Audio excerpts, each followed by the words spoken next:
unfold.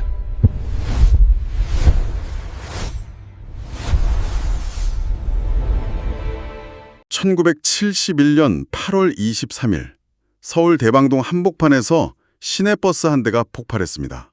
당시 언론하고 정부는 이걸 무장공비의 난동이라고 딱 규정했죠. 네, 그렇게 발표했었죠. 그런데 만약에 그들이 공비가 아니라 국가한테 철저히 배신당한 우리 국민이었다면 어떨까요? 국가가 당신의 존재 자체를 서류에서 지워버리고 또 필요가 없어지니까 당신을 제거하려 한다면 당신은 어떤 선택을 하시겠습니까? 오늘 저희는 청취자께서 보내주신 실미도 684 부대 심층조사 보고서를 가지고 한 50여 년간 국가가 감출해 있던 진실의 조각들을 한번 맞춰보려고 합니다. 네. 국가가 어떻게 자국민을 비밀병기로 만들었고 또 왜 그들을 버렸는지, 그리고 그 비극이 2025년 오늘 우리에게 어떤 의미를 갖는지 좀 깊이 들여다보겠습니다. 네, 많은 분들이 아마 영화를 통해서 이야기를 접하셨을 텐데 오늘은 그 영화적인 신화를 좀 벗겨내고 기록에 근거한 실체를 추적하는 게 저희의 미션입니다. 맞습니다. 모집 과정의 기만부터 봉기와 최후, 그리고 살아남은 사람들한테 국가가 또 배신을 하거든요. 그 이야기까지. 자, 그럼 지금부터 그 지워진 이름들의 이야기, 그 비극의 시작점부터 한번 따라가 보시죠. 네. 모든 일의 시작은 1968년 1월 21일로 거슬러 올라가죠. 북한 무장공비 31명이 청와대를 습격한 그 유명한 1.21 사태입니다. 그렇죠. 당시 유일한 생존자였던 김신조의 박정희 목 따라왔다. 이 한마디가 남한 사회 전체를 정말 엄청난 충격과 분노에 빠뜨렸고요. 네, 바로 그 지점이 이 모든 비극의 출발점입니다. 이게 그냥 군사적 도발, 이걸 넘어서 최고 권력자의 자존심과 분노를 직접적으로 건드린 사건이었거든요. 개인적인 감정까지? 라는 논리가 작동하기 시작한 거죠. 그들이 우리 대통령을 노렸으니 우리도 그들의 수계를 노린다, 이런 식이었습니다. 그래서 바로 보복작전이 추진된 거군요. 맞습니다. 근데 정상적인 군 지휘 계통을 따를 시간이 없다고 본 거예요. 그러니까 모든 합법적인 절차는 다 무시된 채 중앙정부부 주도로 김일성 암살이라는 극비 임무를 위한 특수부대 창설이 아주 비밀리에 지시가 됩니다. 그게 바로 684 부대. 네, 부대 창설일인 1968년 4월을 따서 만든 코드명이죠. 여기서 제일 중요한 건 이 부대가 태어나는 그 순간부터 법의 태도니 밖에 있었다는 점이에요. 유령부대였군요. 그렇죠. 누구의 통제도 감시도 받지 않는 이 태생적 불법성, 이게 앞으로 벌어질 모든 비극의 씨앗이었습니다. 근데 많은 분들이 영화 실미도 때문에 684 부대원들을 사형수나 흉악범으로 기억하고 계실 거예요. 사실 저도 그렇게 알고 있었고요. 대부분 그렇게 아시죠. 근데 보내주신 자료, 특히 국방부 과거사위 조사 결과를 보니까 이 통념이 완전히 뒤집히더라고요. 이건 정말 충격적이었습니다. 네, 결론부터 말씀드리면 그건 사실이 아닙니다. 사실이 아니에요. 네, 부대원 31명 대다수가 범죄 기록이 없는 그냥 평범한 청년들이었어요. 일용직 노동자, 구두 닦기, 중국집 배달원, 심지어는 서커스 단원 출신도 포함되어 있었죠. 아니 잠깐만요. 그러면 국가가 의도적으로 그런 거짓말을 만들 필요가 있었던 이유가 뭘까요? 그냥 비밀부대라고만 해도 됐을 텐데 왜 굳이 사형수 부대라는 낙인을 찍었을까요? 그게 바로 국가의 아주 교묘한, 희생양 만들기 전략입니다. 희생양 만들기요. 네, 만약에 나중에 무슨 일이 터지면 걔들 원래 질 나쁜 흉악범들이라 통제가 안 됐다, 이렇게 말하면서 모든 책임을 부대원 개인한테 떠넘길 수 있으니까요. 와... 그러니까 국가의 불법적인 모집이나 훈련 과정 같은 본질은 처음부터 싹 숨기고 문제가 생기면 언제든 꼬리를 자를 수 있는 그런 보험을 들어놓은 셈입니다. 정말 치밀하네요. 그럼 그 평범한 청년들은 대체 어떤 말을 믿고 그 지옥 같은 섬으로 들어간 겁니까? 국가가 내건 약속들이 아주 구체적이고 솔깃했습니다. 훈련만 잘 마치면 장교로 임관시켜주겠다. 장교요? 네, 그리고 미군 부대에 취직시켜주거나 평생 먹고 살 막대한 포상금을 주겠다. 나라를 위해 큰 일을 할 특별한 기회다, 이런 것들이었죠. 인생 역전의 기회처럼 포장을 한 겁니다. 하지만 그게 다 거짓말이었고 결국 온갖 가머니솔로 젊은이들을 모아서 섬에 그냥 가둬버린 거군요. 거기서 한 걸음 더 나가야 합니다. 그냥 가둔 게 아니라 이 사람들을 실미도에 입도하는 그 순간 행정적으로 존재하지 않는 사람으로 만들어버렸습니다. 존재하지 않는 사람이요? 네, 주민등록이랑 호적에서 이 사람들을 실종 또는 사망 처리해버린 거예요. 말 그대로 국가가 그들의 존재를 지워버린 거죠. 잠깐만요. 아니, 살아있는 사람을, 훈련에 받고 있는 사람을 서류상으로는 이미 죽었다고 처리했다고요? 그게 어떻게 가능한 일입니까? 불법적으로 모든 걸 처리했으니까 가능했죠. 보내주신 자료에 정말 기가 막힌 사례가 하나 나옵니다. 네.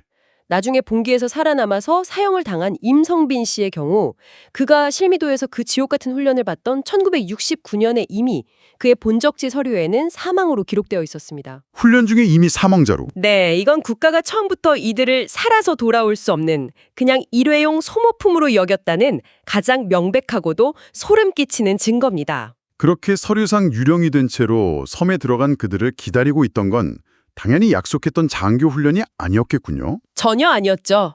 그들을 기다린 건 3년 4개월간의 지옥, 말 그대로 인간 병기를 만드는 과정이었습니다. 목표는 단 하나, 김일성의 목을 따는 것. 그렇죠. 그 과정에서 인간성은 철저히 말살됐습니다. 구타와 가혹행위는 그냥 일상이었고 간부들이 보급품을 막 횡령하는 바람에 영양 상태는 최악이었습니다. 자료를 보니까 1971년 봉기가 일어나기도 전에 이미 31명 중에 7명이 사망했다고 기록되어 있습니다. 이건 단순한 훈련 중 사고로 보기엔 너무 많은 숫자인데요. 네, 그 죽음의 면면을 들여다보면 당시 상황이 얼마나 끔찍했는지 알 수 있어요. 보고서에 따르면 이부흥 대원은 교관의 가혹행위로 사망한 걸로 추정되고요. 특히 윤태산 대원의 경우는 더 끔찍합니다. 탈영을 시도하다가 붙잡히니까 교관들이 다른 동료 대원들한테 직접 그를 처형하도록 강요했다는 겁니다. 동료의 손으로 동료를 죽이게 만들었다고요? 그렇습니다. 이게 부대원들 사이에 최소한의 유대감마저 파괴하고 서로가 서로를 감시하게 만드는 공포를 내면화시키는 아주 잔인한 통제 방식이었던 거죠. 너희도 언제든 저렇게 될 수 있다는. 무언의 협박이었던 거죠. 이미 1970년 11월에는 3명의 대원이 인근 무의도로 탈출했다가 자결하거나 사살되는 사건도 있었습니다. 봉기 훨씬 이전부터 상황은 이미 임계점을 넘어서고 있었던 겁니다. 그런데 그렇게 혹독하게 훈련시킨 부대를 국가는 왜 갑자기 버리기로 한 겁니까? 국제 정세가 급변했기 때문입니다.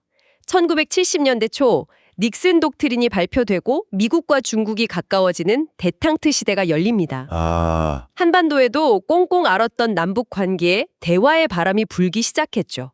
이렇게 되니까 김일성 암살이라는 684 부대의 존재 이유 자체가 하루아침에 걸림돌이 되어버린 겁니다. 어제의 영웅이 오늘의 골칫덩어리가 된 셈이네요. 딱 맞는 표현입니다.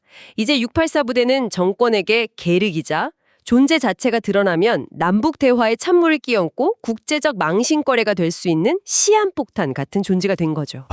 곧바로 부대 예산이 삭감되고 식량과 의복 같은 기본 보급마저 끊겼습니다. 훈련병들의 절망은 깊어질 수밖에 없었고요. 바로 이때 부대원들 사이에 끔찍한 소문이 돌기 시작합니다. 보안 유지를 위해 우리를 전부 사살해서 묻어버릴 것이라는 그 소문 말이죠. 그게 정말 근거가 있는 이야기였습니까? 아니면 그냥 공포심에서 나온 낭설이었을까요? 단순한 낭설로 치부하기가 어렵습니다. 자료에 따르면요, 당시 군수 내부에서 이 골칫덩어리를 어떻게 정리할 것인가, 이걸 두고 여러 방안이 실제로 논의됐다고 해요. 네.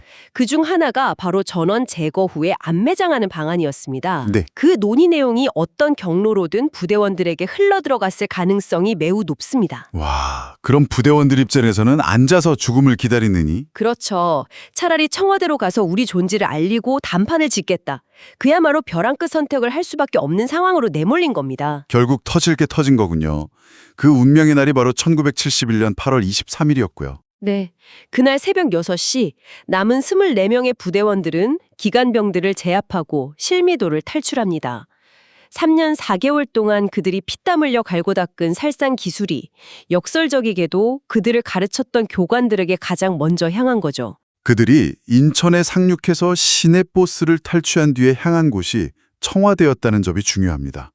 만약 그들이 정말 무장공비였다면 청와대가 아니라 다른 곳으로 흩어져서 사회 혼란을 일으키려 했겠죠. 바로 그겁니다.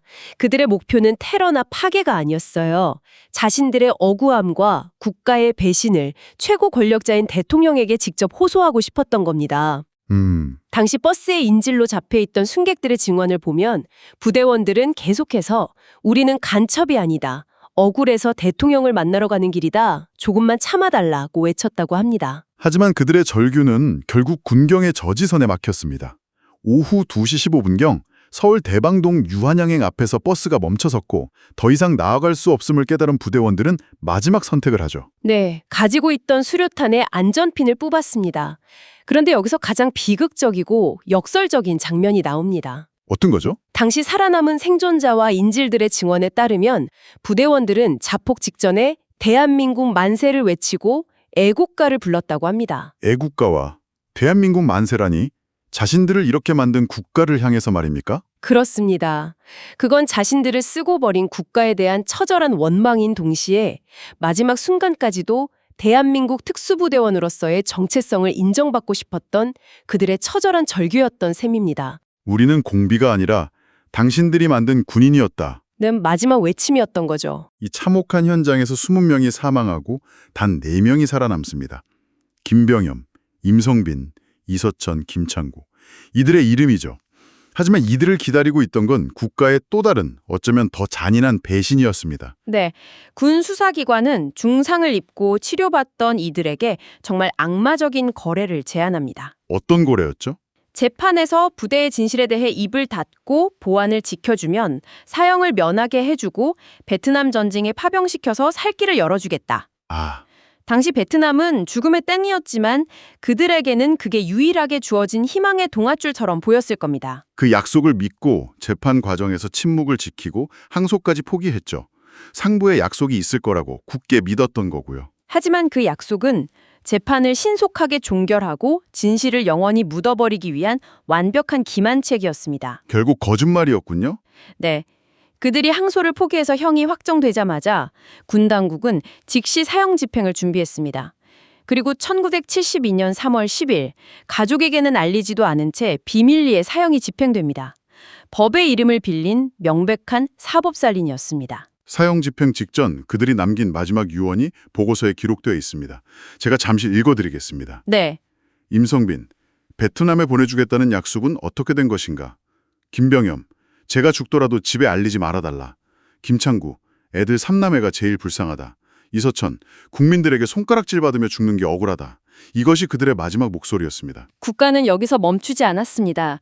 사형 후에 시신을 가족에게 인계하지 않고 어딘가에 안매장해버렸습니다. 시신까지도요? 네.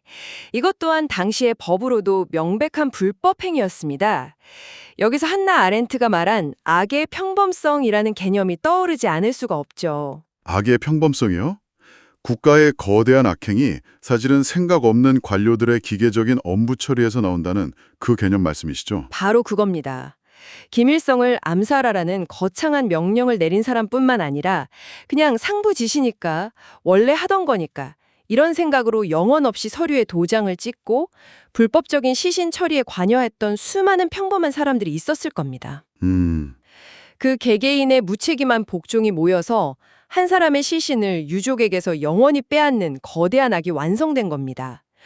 총을 든 괴물보다 서류 뒤에 숨은 괴물이 더 무서운 이유죠. 그 후로 50년이 넘는 시간 동안 사형당한 4명의 유해는 물론이고 훈련 중에 사망한 7명의 유해조차 어디에 있는지 행방이 묘연했습니다. 2006년 국방부 과거사위 조사에서도 결국 유해를 찾지는 못했고 경기도 벽제묘지가 유력한 매장 추정지로 지목되었을 뿐이었죠. 네, 그렇게 영원히 잊히는 듯했던 사건이 최근 다시 수면 위로 올라왔습니다. 최근에요? 네, 2024년 10월 국방부가 마침내 경기도 벽제묘지에서 공식적인 유해 발굴 작업에 착수한 겁니다.